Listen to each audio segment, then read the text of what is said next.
Welcome to another program in our series, Candidate Forum.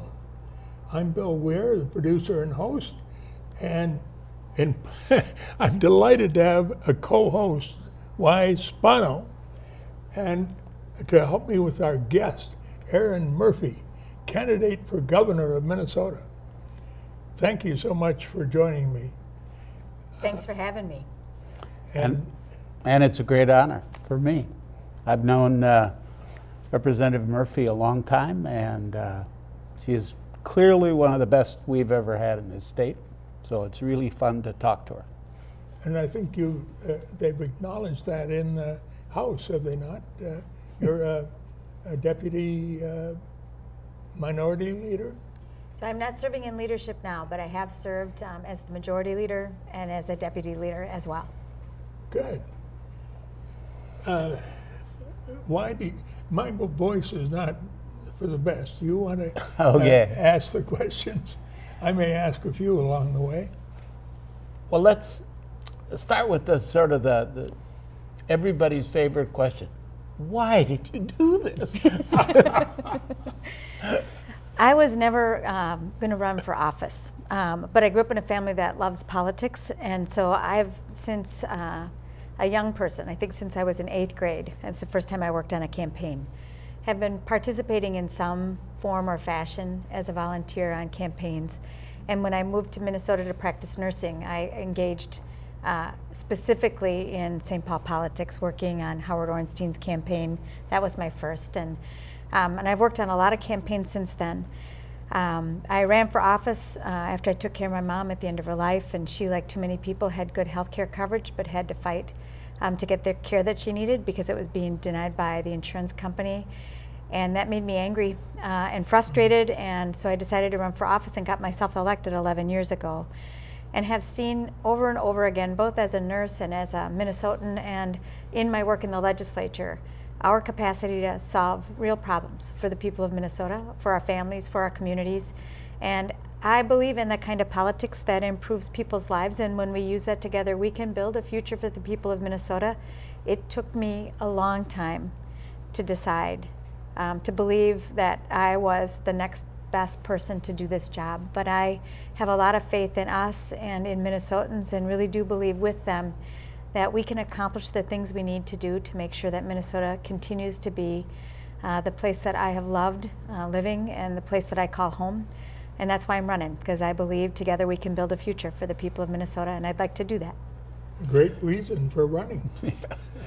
Do you want to say anything more about your background? Sure. I grew up in a big Irish Catholic family. My family loved to play cards. When I would spend the night at my grandma's house, they played euchre. And when my cousins, and I had a lot of cousins, would go out and play in the neighborhoods, I stayed inside with the grown-ups. My job there was to mix their drinks.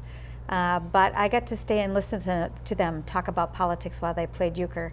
And they taught me at a very early age about the power of a kind of politics that is about us. You know, I graduated from high school in Janesville, Wisconsin. My dad built cars at that GM plant that is now idle. My mom raised us. I'm the oldest of 5 kids, and when she trusted me to take care of my siblings, then she went back to work. She worked at the canning factory seasonally because we were surrounded by corn and some beans. She worked at the grocery store behind our house, and she cleaned houses for a living. My family taught me the value of hard work. But we were happy in doing that. I grew up in a time that was happy and productive, and hard work meant that you could make your way, and my family built a good life. You know, I chose nursing because I care a lot about people. It's the same reason I'm involved in politics today. And nursing has been an awesome career for me, both taking care of patients, working for the Minnesota Nurses Association, and I teach now at St. Kate's and the School of Nursing there. Nursing is it's a caring profession, but it is also a decision-making profession. You don't get to walk away from the hard things when you're a nurse. You have to stick with them. Even when the choices in front of you aren't necessarily the ones that you want, you have an obligation there, and I feel the same thing about when voters send me in to do a job. I feel like it is my obligation to do my very best to stand up for what I believe in, but also to make sure at the end of my day there, at the end of our sessions, that we have made decisions that have Minnesotans in the center of them, and that we're doing the things we need to do to build Minnesota's future. Nursing is a really wonderful profession to run for office, don't you think? I mean, It has proven that for me. Nursing. I mean, people love nurses. Well, sometimes they'll say, "Oh, you're really nice. You think you're tough enough for the job," and I remind them of the tough things I've had to do when I've taken care of people. It is not always an easy job, and neither is politics. Neither No. is governing, and neither is legislating. None of those are easy jobs. You both know that. You've been involved in this work. But I learned in my very first run that my job was to first listen, to really understand the root of whatever is the problem, and then to try and bring solutions. And after I got myself elected, and we'd run on a message of I was going to listen, I was going to diagnose the problem and then act to solve it. And I have a brother named Tim, he's a registered nurse as well, and he laughed at me and he said, "That's the nursing process, Erin," and it is. But I do think that discipline of really working to understand what's possible, understand what's wrong, and then trying to bring solutions to act on the problem, that's what Minnesotans want from us. They want us to do our jobs. You've been famously doing a lot of listening in Minnesota. All in the around past the year. state. Yeah. Yeah. You're almost covered every county, haven't you? I haven't been to every county yet, but I've been to all the corners of the state and all across and in between. And Minnesotans are wonderful teachers. If you give them space to share with you what they're worried about or what they're proud of, their experiences, it does become the preparation for the job that I Are seek. you hearing from the Minnesotans in different parts of the state? Well, first and foremost, I want to report that Minnesotans are really hopeful about our future. They're hopeful about their communities, about the work that they're doing, and they fill me up with a real sense of purpose and optimism. People are worried about healthcare. They are worried about the jobs of our future. They are worried about our water and climate change. They want, like I want, to believe that we can tackle tough challenges. How are we going to make sure we have a workforce for the economy of our future when we're already short workers all over the state of Minnesota? What does automation do to the future of our economy, and what are we going to do about that? We are a natural resources state. We harvest wood, we mine taconite, we grow things. All of those things can be hard on our environment and our water, and how do we protect that strategic asset across the state of Minnesota? It's something that people value highly. So I talk a lot about issues, but Minnesotans are as much interested in the ideas that I have as they are interested in that idea that I'm going to stand up and fight for them, and especially in communities that are far away from the metro area, where people sometimes feel like they're being left behind. Showing up, spending time with people, and showing them that what is important to them in that community is going to be important to me is something that I think brings us together. It bridges us together in a way that we need to, and if we're going to bring ourselves around ideas for the future. Talk about the internet in the rural areas. Does that come up a lot? And it comes up in really practical ways. So if you're talking with folks that are invested in or participating in our politics, or you talk with county commissioners or city councilors, people then talk about broadband and access to broadband. But for Minnesotans, the lack of access to broadband means an unequal education. It means a lack of access to good and high quality specialty care. It means a lack of connectivity among family members. And when we can rely on broadband across the state of Minnesota, not only will it help us build our economy with commerce, but it helps people stay connected together. I've experienced that with my dad since he's been sick, and he lives 5 hours from here, and I can connect with him that way. But certainly when I think about people aging all over the state of Minnesota and access to good health care, broadband is going to facilitate that in a way that is going to help people stay home and healthy, but get access to the people that they need without having to drive to necessarily Rochester or to the Twin Cities or to St. Cloud or to Duluth. And it is really important in terms of education, and not just in our K-12 schools, but in higher education. So for me, broadband is critical. It's critical infrastructure for the state's future. Do you have any feeling for how much it would cost to extend broadband? It is still in the hundreds of millions of dollars to get that job done across the state, especially in the recesses of the perimeter of the state of Minnesota. And would the private sector provide those funds? Or? So the private sector, the market, if you will, has been wiring, especially in our population centers. It is the more sparsely populated areas of the state, the ends of lines, smaller communities where the return on the investment for the private marketplace is not such that they want to make that investment. And that's where the public sector has to come in and partner with the private sector to get that done. Just like REA, That's right. Rural Electric, back in the 1930s. It's the same model. You remember that, don't you? This is true. We've all read about it, right? Yes. Yes. Talk about you mentioned the interest in healthcare. Mm-hmm. And we talked before the show about the sense of so much is happening on the federal level that we have to sort of respond to.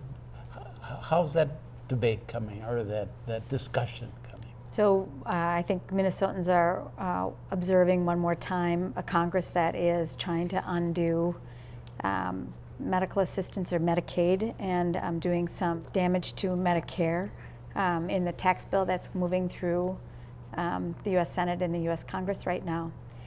This is the third time in this year that we have seen a real effort to try and undermine the Affordable Care Act. And for me, not only does that threaten people's coverage here in the state of Minnesota, but also payment to our hospitals and clinics and providers. It could, if they proceeded with what they've proposed, do real harm to the state's budget, but also to the state's economy.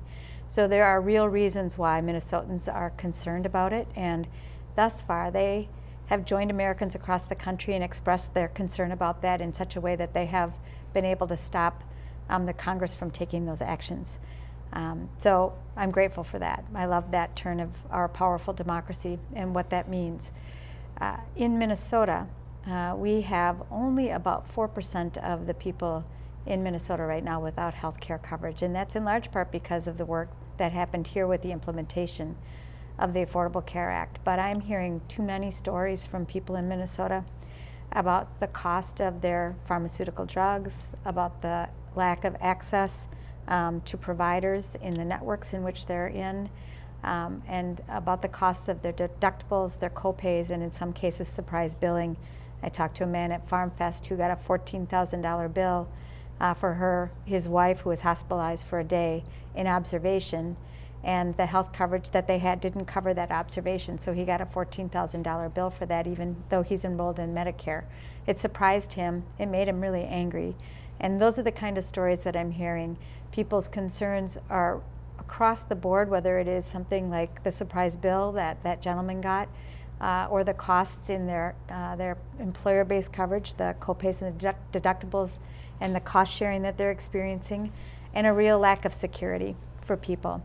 And I do believe, just like we did 25 years ago when we passed Minnesota Care, and we led the nation with that, and I was a baby organizer for the nurses when that happened, and watched that gang of 7 here in Minnesota move that piece of legislation through a legislature that asked a lot of questions. That was a robust debate. But when it became law, Governor Carlson signed that into law, it did lead the nation, and I think we can do that again here. And I would propose that we use Minnesota Care as the foundation and allow anyone in Minnesota to buy in if they choose to. And it's time for us to use the infrastructure and build the infrastructure to contract directly with providers, with doctors and nurses and hospitals. I think we're going to get a better deal for Minnesotans. The care, quality of that care is going to be better when we don't have the health plans in the middle of that negotiation trying to determine what care can be covered and what care won't be covered. Interesting. Good ideas. Thank you. It eliminates the bite out of the healthcare dollar that is burned up really by the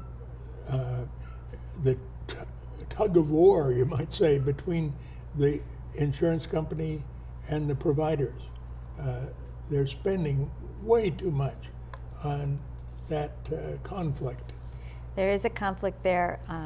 The legislature appropriates money to the Department of Human Services, who then contracts with the health plans, and they contract with the providers. It doesn't have to be quite that complicated. I think we could contract directly with the providers, and we already have examples of that with county-based purchasing, and that's working for people in consortiums in different parts of the state of Minnesota. So let's build on what we know.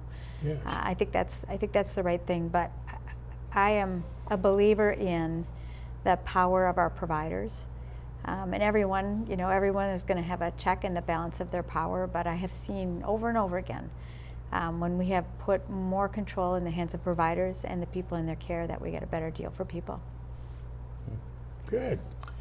You talked on the broadband discussion about, really wonderfully actually, about the impact of the other stuff. We generally hear about broadband as a commercial thing, as opposed to all of the other, and I love that. That's wonderful stuff. Thank you. Talk then further about education. You mentioned education in that. What else about education are you learning, hearing from folks? Well, I hear a number of things about education. There's a real interest in hands-on learning in our K-12 schools. There's a real interest in returning to some trade-based education in our schools, and some facts, family and consumer education. I was in Alexandria last week, and we met with the school and toured the school. It's an academy-based high school, one of the few in the state of Minnesota right now, and they have a really robust home ec program there. They also have a really robust technical-based education there, where students can. And I was in their classroom where they were welding, and learning about the trades, the hands-on trades. They also had a really robust agriculture program there, and the kids in that school were getting the kind of education that I think is important for our future.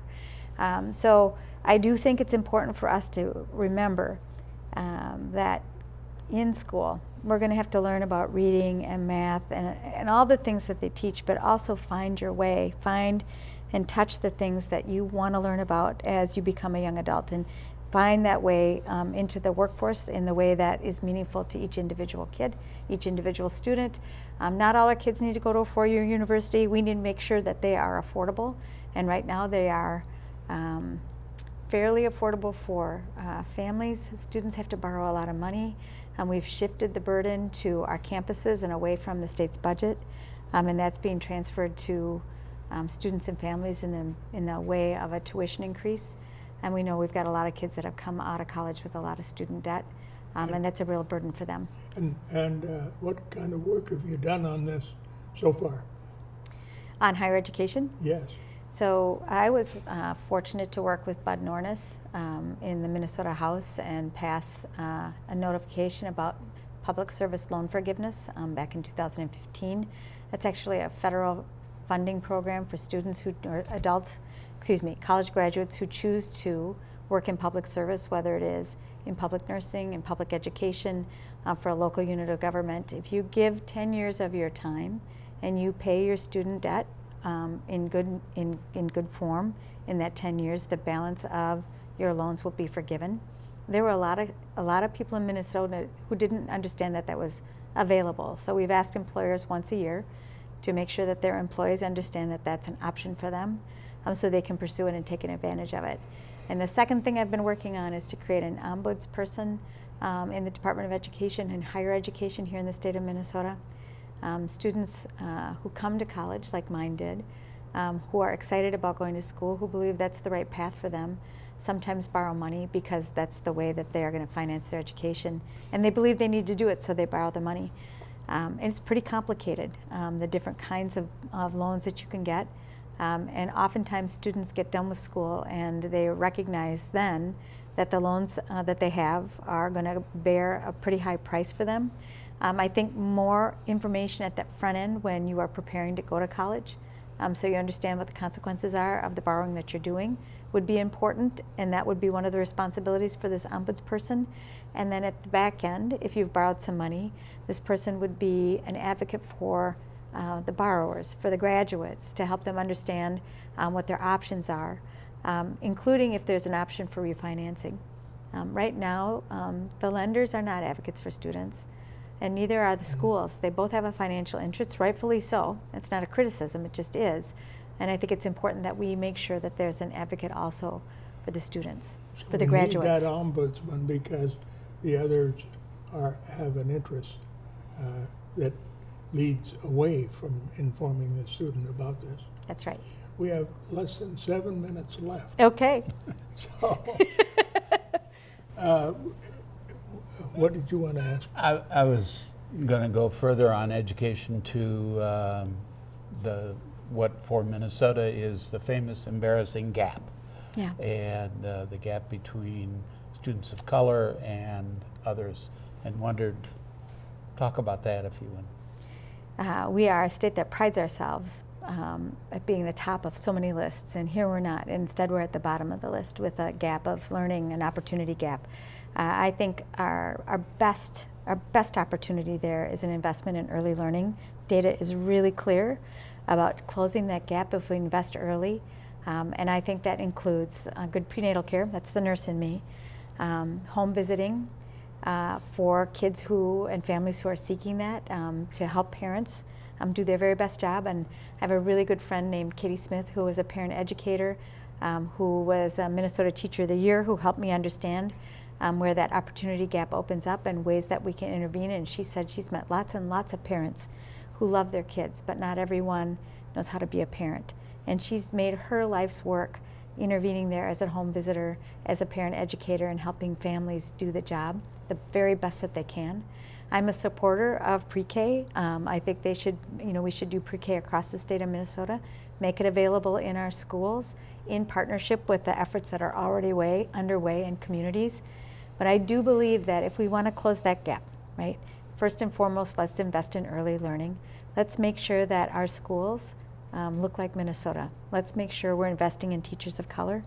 I think that's very important, and we have seen in our small DFL caucus the very important change that's happened because we have more people of color that are elected. Our caucus right now, 28 women and 29 men, 4 Native women, 5 people of color, and that has changed the debate and the nature of the debate inside our caucus because people have a real representation of their own lived experience, and that same thing is going to happen in our classrooms when we have more teachers of color. Mm-hmm. Mm-hmm. No, it's an enormous, to me, problem. I think the governor has done well by trying to insist on pre-K and funding it. He has. And yet we do need to keep expanding not only that, but, as you say, going all the way down. Yeah. And this constant argument about, you're not supposed to get in where the family is supposed to do. That's just nonsense. We really, as a society, have a right to help every kid. Yeah. And it's in our economic interest. It is in our very best interest to do that. We already know with a generation of people that are going to leave the workforce that we're going to want every Minnesotan, everyone, prepared to participate fully and productively in the economy.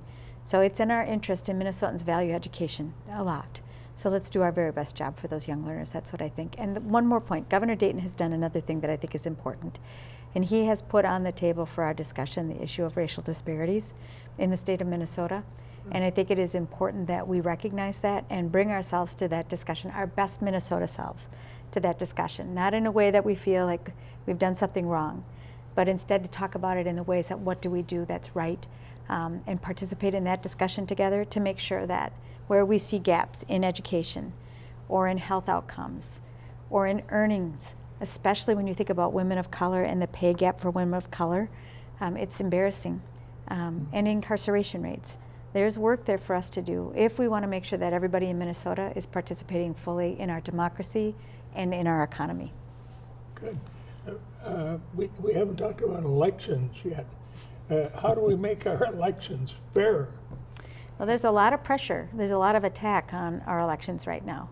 I think we know each of the candidates, each of the Republican candidates running for governor are in support of photo ID, of that voter ID issue that we rejected back in 2012. That is a means to suppress the vote.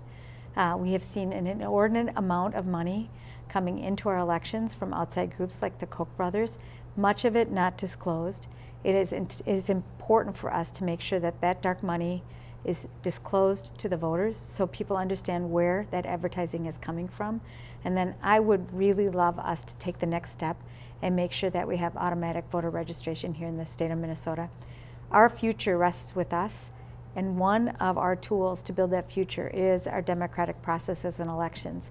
And I want everyone to participate in that election. Let's make it easy. Let's continue to make it easy for the people of Minnesota to vote. Very good. Okay. That would expand the duties of the Secretary of State, would it not? Or do you have a different plan? I think that automatic voter registration would be the responsibility of the Secretary of State. I would surely want to work with the Secretary of State to make sure that that was a job that that office wanted to do. Well, thank you so much, Erin, for giving this time to us today to understand how your approach to being governor of Minnesota is developing. I'm sure there's much more to say, but this is all we have time for. And thank you too, Wy. Thanks, Wy. Thank you Good to very see much you. for having me. And thank you for You bet. co-hosting. And thank you for tuning in.